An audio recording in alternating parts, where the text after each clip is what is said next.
Sir ನಮಸ್ಕಾರ sir.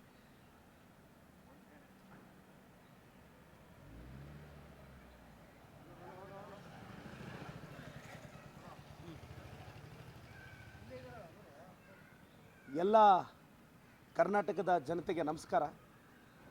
ನಾಳೆ ಅಂದರೆ 9ನೇ ತಾರೀಕು ದಾವಣಗೆರೆ ಮತ್ತು ಬಾಗಲಕೋಟೆ ಉಪಚುನಾವಣೆ ಇದೆ. ನಾನು ದಾವಣಗೆರೆ ಮತ್ತು ಬಾಗಲಕೋಟೆ ಜನತೆಯನ್ನು ಕೈ ಮುಗಿದು ವಿನಂತಿಸ್ತೇನೆ. ನಮ್ಮ ಸರ್ಕಾರ ಗ್ಯಾರಂಟಿ ಕೊಟ್ಟಿದೆ, ಗೃಹಜ್ಯೋತಿ ಕೊಟ್ಟಿದೆ, ಗೃಹಲಕ್ಷ್ಮಿ ಕೊಟ್ಟಿದೆ. ನಿಮ್ಮ ಕ್ಷೇತ್ರವನ್ನು ಸಮಗ್ರವಾಗಿ ಅಭಿವೃದ್ಧಿ ಮಾಡಿದ್ದೀವಿ. ನಮ್ಮ ಶಾಮನೂರು ಶಿವಶಂಕರಪ್ಪ ಸಾಹೇಬ್ರ ಆತ್ಮಕ್ಕೆ, ಮೇಟಿ ಸಾಹೇಬ್ರ ಆತ್ಮಕ್ಕೆ ಶಾಂತಿ ಸಿಗಬೇಕು ಅಂದರೆ ಈ ಗೆಲುವು ಮುಖಾಂತರ ಅವರಿಗೆ ಶಾಂತಿ ಸಿಗುತ್ತೆ ಅಂತ ನನ್ನ ಭಾವನೆ.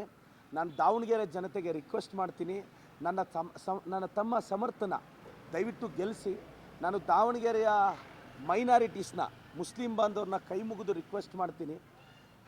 ನಿಮ್ಮ ಸಮುದಾಯದ ಅಸ್ತಿತ್ವಕ್ಕೆ ಧಕ್ಕೆ ಬಂದಾಗೆಲ್ಲ, ಬಿ ಜೆ ಪಿಯವರು ನಿಮ್ಮ ಸಮುದಾಯವನ್ನು ಕೆಟ್ಟದಾಗಿ ಮಾತಾಡಿದಾಗೆಲ್ಲ ನಾವು ಕಾಂಗ್ರೆಸ್ ಅವರು, ಕಾಂಗ್ರೆಸ್ ಪಕ್ಷದ ಶಾಸಕರು, ಸಂಸದರು, ವಿಶೇಷವಾಗಿ ನನ್ನಂತಹ ಹಿಂದೂ ಧರ್ಮದ ಶಾಸಕರು ನಿಮ್ಮ ಧರ್ಮವನ್ನು ಡಿಫೆಂಡ್ ಮಾಡಿಕೊಂಡು ಫೈಟ್ ಮಾಡಿ ಬಿ ಜೆ ಪಿಯವ್ರನ್ನ ಎದುರಾಕ್ಕೊಂಡಿದ್ದೀವಿ.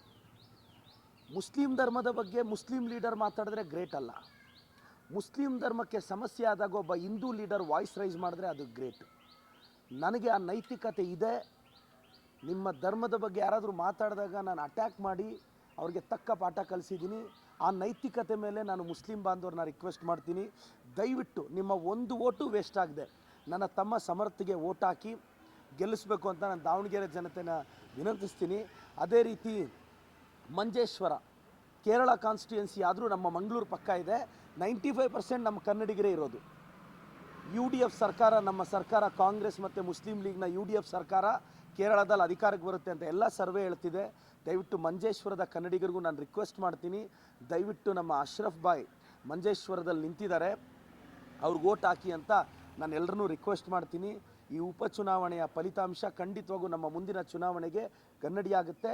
ನಾವಿಲ್ಲಿ 2 ಕ್ಷೇತ್ರನೂ ಖಂಡಿತವಾಗೂ ಕಾಂಗ್ರೆಸ್ ಅತ್ಯಂತ ಮೆಜಾರಿಟಿಯಲ್ಲಿ ಗೆಲ್ಲಿಸ್ತೀವಿ. ವಿಶೇಷವಾಗಿ ನಾನು ದಾವಣಗೆರೆ ಬಾಗಲಕೋಟೆ ಜನತೆಗೆ ರಿಕ್ವೆಸ್ಟ್ ಮಾಡ್ತೀನಿ, ನಾನೊಬ್ಬ OBC ಹುಡುಗ, ನಾನೊಬ್ಬ ಅಹಿಂದ ಹುಡುಗ, ನಾನೊಬ್ಬ ಸಾಮಾನ್ಯ ಕುಟುಂಬದ ಹುಡುಗ. ಸಿದ್ದರಾಮಯ್ಯ ಸಾಹೇಬರು ಶೋಷಿತರ ಅಹಿಂದ ವರ್ಗದ ಅತಿ ದೊಡ್ಡ ನಾಯಕ. ನಾನೊಬ್ಬ ಅಹಿಂದ MLA. ನಾನು ಅಹಿಂದ ವರ್ಗದವ್ರನ್ನ ಕೈ ಮುಗಿದು ರಿಕ್ವೆಸ್ಟ್ ಮಾಡ್ತೀನಿ, ದಯವಿಟ್ಟು ಕಾಂಗ್ರೆಸ್ಗೆ ಮತ ಕೊಡಿ ಅಂತ ನಾನು ರಿಕ್ವೆಸ್ಟ್ ಮಾಡ್ತೀನಿ ಸರ್.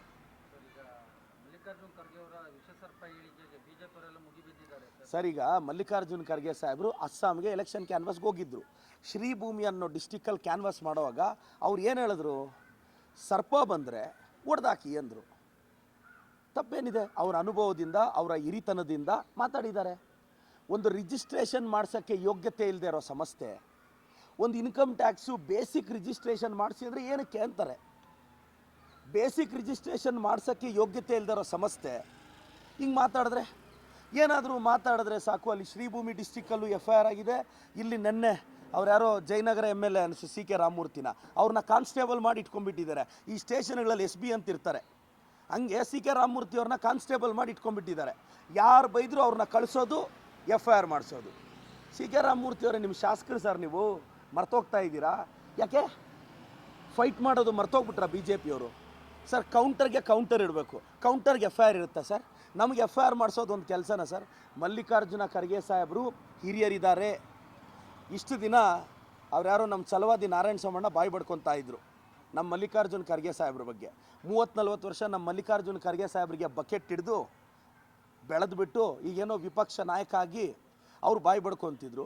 ಈಗ ಇವರೆಲ್ಲ ಇದ್ದಿದ್ದಾರೆ. ಮಲ್ಲಿಕಾರ್ಜುನ ಖರ್ಗೆ ಸಾಹೇಬರು ಅವ್ರದ್ದೇ ಆದ ಕೊಡುಗೆ ಇದೆ ನಾಡಿಗೆ, ದೇಶಕ್ಕೆ. ದಲಿತರಲ್ಲಿ ಮೊದಲನೇವರು ಹೋಗಿ ಒಂದು AICC ಅಧ್ಯಕ್ಷರಾಗ್ತಾರೆ ಅಂದರೆ, ಒಂದು ಮಹಾತ್ಮ ಗಾಂಧಿ ಕೂತಂಥ ಜಾಗದಲ್ಲಿ ಮಲ್ಲಿಕಾರ್ಜುನ ಖರ್ಗೆ ಸಾಹೇಬರು ಕೂರ್ತಾರೆ ಅಂದರೆ ಇದು ಅವ್ರ ತಾಕತ್ತು, ಇದು ದಲಿತರ ತಾಕತ್ತು, ದಲಿತರ ಧ್ವನಿ. ಮಲ್ಲಿಕಾರ್ಜುನ ಖರ್ಗೆ ಸಾಹೇಬರು ಪೊಲಿಟಿಕಲಿ ಮಾತಾಡುವಾಗ ಒಂದಲ್ಲ ಎರಡು ಹಿಂಗೆ ಕಂಪೇರ್ ಮಾಡ್ತೀವಿ. ಕಂಪೇರ್ ಮಾಡಿದ ತಕ್ಷಣ ಇವರೆಲ್ಲ ಮೇಲೆ ಬಿದ್ದರೆ, ನಮ್ಮ ಮಾಜಿ ಶಿಕ್ಷಣ ಸಚಿವರು ನಮ್ಮ ಸುರೇಶ್ ಕುಮಾರ್ ಸಾಹೇಬ್ರಿಗೆ ಏನಾಗಿದೆಯೋ, ಸುರೇಶ್ ಕುಮಾರ್ ಸಾಹೇಬ್ರೆ ನೀವು ಯಾಕೆ ಎಲ್ಲದಕ್ಕೂ ಈ ನಡುವೆ ಮೇಲೆ ಬೀಳ್ತಿದ್ದೀರಾ? Identity crisis sir? ನಿಮಗೂ ಸ್ವಲ್ಪ ಐಡೆಂಟಿಟಿ ಕ್ರೈಸಿಸ್ ಬಂದಿದೆ ಸುರೇಶ್ ಕುಮಾರ್ ಸರ್. ನೀವು ರಿಯಾಕ್ಟ್ ಆಗ್ತೀರಾ? ಆ ಛಲವಾದಿಯವ್ರು ಬಾಯಿ ಬಡ್ಕೊತಾನೇ ಇರ್ತಾರೆ. ಅವ್ರಿಗೆ ಬಾಯಿ ವರ್ಬಲ್ ಡೈರಿ ಅಂತ ಕರೀತಾರೆ ಸರ್. ಆ ಛಲವಾದಿಯವರು, ಈಗ CK ರಾಮಮೂರ್ತಿಯವರು, ಇನ್ನು ಹೊಸ ಅಲ್ಲಿ ಅಸ್ಸಾಂ ಚೀಫ್ ಮಿನಿಸ್ಟರ್ ಅಂದರೆ ಮಾಜಿ ಮುಖ್ಯಮಂತ್ರಿ ಹಿಮಾಂಶು ಬಿಸ್ವಾಸು ಏನಂದರೆ ಅದು ಮಾತಾಡ್ತಾರೆ.